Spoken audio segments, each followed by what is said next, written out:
عامر صاحب پوچھتے ہیں نکاح کے بعد جو اگلے دن ولیمہ ہوتا ہے اگر ایک دن لیٹ ہو جائے 2 دن لیٹ ہو جائے تو بعد میں کیا جا سکتا ہے؟ جی ہاں، ولیمہ نکاح کے بعد ہوتا ہے، چاہے آپ 2 دن بعد کیوں نہ کر لیں، 3 دن بعد کیوں نہ کر لیں، لیکن ولیمہ نکاح کے بعد ہے، ایک مسنون دعوت ہے اور اس کو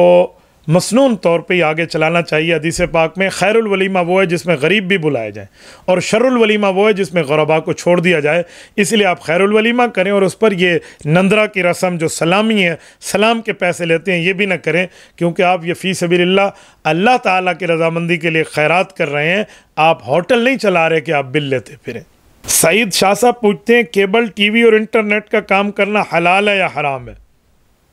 شاہ صاحب آپ نے تو مولویوں کی دکھتی رگ پہ ہاتھ رکھ دیا، آپ فتاوی جات کو اٹھائیے۔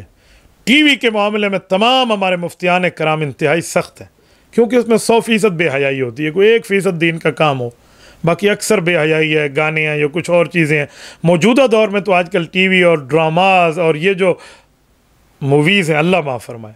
یہاں بہنوئی سالی کے ساتھ لگا ہوا ہے، سالی بہنوئی کے ساتھ بھاگ رہی ہے، بھابھی دیور کے ساتھ بھاگ رہی ہے، نعوذ باللہ کیا سے کیا معاملات اور 2 نمبریاں دکھائی جا رہی ہیں۔ تو اس لیے اس سے بچیں، کبھی کسی مفتی نے اس کو جائز نہیں کہا، تو اس سے آپ کو بچنا چاہیے۔ باقی رہا انٹرنیٹ، تو انٹرنیٹ میں اچھے لوگ اچھا کام بھی کرتے ہیں، لوگ برا کام بھی کرتے ہیں، تو آپ اچھے کی نیت سے بیٹھ کے کریں تو یہ جائز ہوگا، بے خلاف ہے کہ ٹی وی میں آپ اچھے کی نیت سے بیچیں، اچھے کی نیت سے وہاں بہت کم ہے، وہاں سارے لوگ گناہ کی چیزیں دیکھتے ہیں۔ انٹرنیٹ کے معاملات میں ایسا نہیں ہے، لیکن اگر آپ کو پتہ ہے کہ 100% یہ انٹرنیٹ جو میں کام کر رہا ہوں یہ لوگ 2 نمبری اور گناہ کا کام کرتے ہیں، تو آپ اس انٹرنیٹ کا کام بھی نہ کریں۔ اسی طرح LCD کی مرمت کا کام ہے،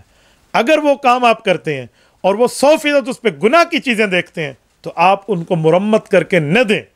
ہاں، اگر LCD ہے اور اس کے ذریعے CCTV کیمراز کو دیکھا جاتا ہے یا کوئی جائز کام ہے یا کمپیوٹر کی حد تک وہ دینی کام میں ہے یا گناہ کا کام کم از کم اس میں نہیں ہے، تجارت وہ بھی اسلامی اصولوں کے مطابق، تو پھر آپ کر سکتے ہیں، ورنہ کوئی مفتی آپ کو اس مسئلے میں گنجائش نہیں دے گا کہ ٹی وی آپ کے لیے حلال ہے اور بیچنا خریدنا اور آپ اس کی ترتیب پہ چلیں۔